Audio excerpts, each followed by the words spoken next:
नमस्कार, news today India में आप लोगों का स्वागत है। इस वक्त बड़ी खबर ब्रेकिंग न्यूज लेकर आए हैं आप सभी को बताने की कोशिश करेंगे कोलकाता के ब्रिगेड मैदान से, जहां से जो है जनगर्जन सभा चल रही थी। वही जो है तृणमूल कांग्रेस के पश्चिम बंगाल के 42 जो प्रत्याशी है उनके नाम की घोषणा हुई है। आप सभी को इस वक्त बड़ी खबर ब्रेकिंग न्यूज बताने की कोशिश करेंगे कि रायगंज लोकसभा केंद्र के जो तृणमूल कांग्रेस के प्रत्याशी हुए हैं उनका नाम है रायगंज विधानसभा के जो विधायक हैं कृष्ण कल्याणी। आप सभी को फिर से बताने की कोशिश करेंगे, रायगंज लोकसभा केंद्र के तृणमूल कांग्रेस के प्रत्याशी के रूप में जिनके नाम की घोषणा की गई है उनका नाम है कृष्ण कल्याणी। आप सभी जानते हैं कृष्ण कल्याणी जो 2021 में जो है विधानसभा चुनाव भारतीय जनता पार्टी से जीतकर आए थे तथा उसके बाद ही जो है तृणमूल कांग्रेस में योगदान किए थे। उनको जो है इस बार जो है तृणमूल कांग्रेस की ओर से उनके ऊपर जो है आस्था रखी गई है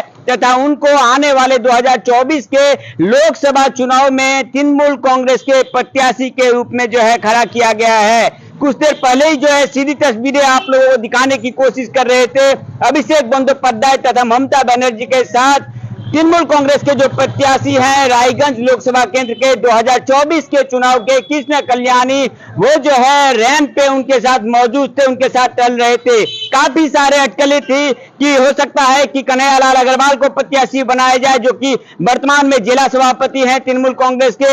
ऐसी भी अटकलें आ रही थी कि राज्य के मंत्री गुलाम रब्बानी को भी जो है प्रत्याशी बनाया जा सकता है।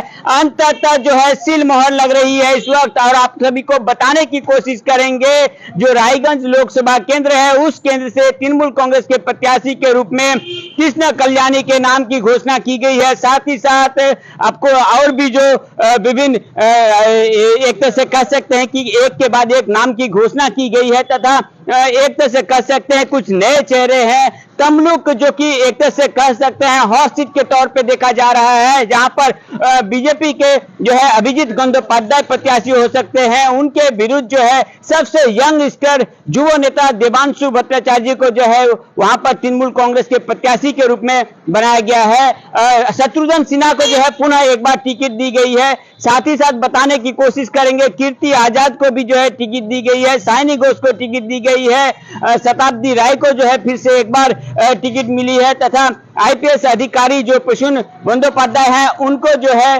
दक्षिण मालदा केंद्र से जो है प्रत्याशी की गई है। बालूघाट से जो है विप्लव मित्रों को जो है प्रत्याशी की गई है। लेकिन सबसे बड़ी खबर इस वक्त जो आ रही है रायगंज लोकसभा केंद्र से, रायगंज लोकसभा केंद्र से एक नए चेहरे के रूप में कृष्ण कल्याणी के नाम की जो है घोषणा की गई है। तृणमूल कांग्रेस के सुप्रीमो कह सकते हैं, जनरल सेक्रेटरी जो है एआईटीसी के अभिषेक बंदोपाध्याय ब्रिगेड मैदान जो है उस मैदान के जनगर्जन सभा जो चल रही थी उस मंच से जो है घोषणा की गई है कि रायगंज लोकसभा केंद्र से आने वाले 2024 का जो लोकसभा चुनाव है उस चुनाव में प्रत्याशी तृणमूल कांग्रेस के कृष्ण कल्याणी है, ऐसी ही घोषणा की गई है। और एक तरह से कह सकते हैं एकाधिक नाम जो है बार बार उठकर आ रहा था, एक एक करके जो है हम लोग तृणमूल कांग्रेस के जो प्रत्याशी हैं उनकी प्रतिक्रिया लेने की कोशिश करेंगे। लेकिन बार बार जो है 2019 साल में इसी के रायगंज लोकसभा केंद्र से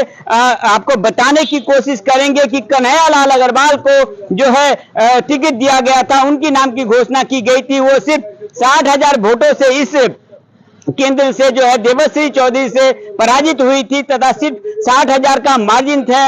इस रायगंज लोकसभा केंद्र से देवश्री चौधरी जो है बीजेपी के प्रत्याशी जीती थी तथा इस वर्तमान में जो है कन्हैयालाल अग्रवाल जिला सभापति के पद में थे तो अटकलें लग रही थी कि हो सकता है कि फिर से एक बार उनको प्रत्याशी बनाया जाए। बार बार जो है गुलाम रब्बानी का नाम भी जो है सामने निकल कर आ रहा था, लेकिन तृणमूल कांग्रेस की ओर से उनके ऊपर भी जो है आस्था नहीं दिखाया गया। कृष्ण कल्याणी एक नए चेहरे के रूप में आप सभी जानते हैं रायगंज लोकसभा केंद्र से जो है उनको प्रत्याशी जो है बीजेपी ने बनाया था तथा 2021 में वो चुनाव जीत कर आए थे बीजेपी से और उसके बाद जो है एक तरह से कह सकते हैं कि तृणमूल कांग्रेस में योगदान किए थे तथा उनके नाम की घोषणा जो है तृणमूल कांग्रेस से आज की गई है। रायगंज लोकसभा केंद्र के तृणमूल कांग्रेस के प्रत्याशी के रूप में कृष्ण कल्याणी के नाम की घोषणा की गई है। साथ ही साथ आपको बताने की कोशिश करेंगे। कृष्णा कल्याणी जो है एक साफ सुथरा चेहरे वाले प्रत्याशी हैं, आपको बताने की कोशिश करेंगे। बीजेपी से जीत के आए थे, उनके वासभवन में जो है ईडी द्वारा रेड भी किया गया था, लेकिन किसी तरह का कोई जो है एक तरह से कह सकते हैं छानबीन में किसी तरह का कोई समस्या नहीं हुई थी। और एक तरह से कह सकते हैं कि आज जो कुछ देर पहले ही जो है कृष्ण कल्याणी के नाम की घोषणा की गई है। हम लोग एक एक करके तृणमूल कांग्रेस के जो कर्मी समर्थक हैं उनकी प्रतिक्रिया लेने की कोशिश करेंगे। जुड़े रहिए न्यूज़ टुडे इंडिया के साथ।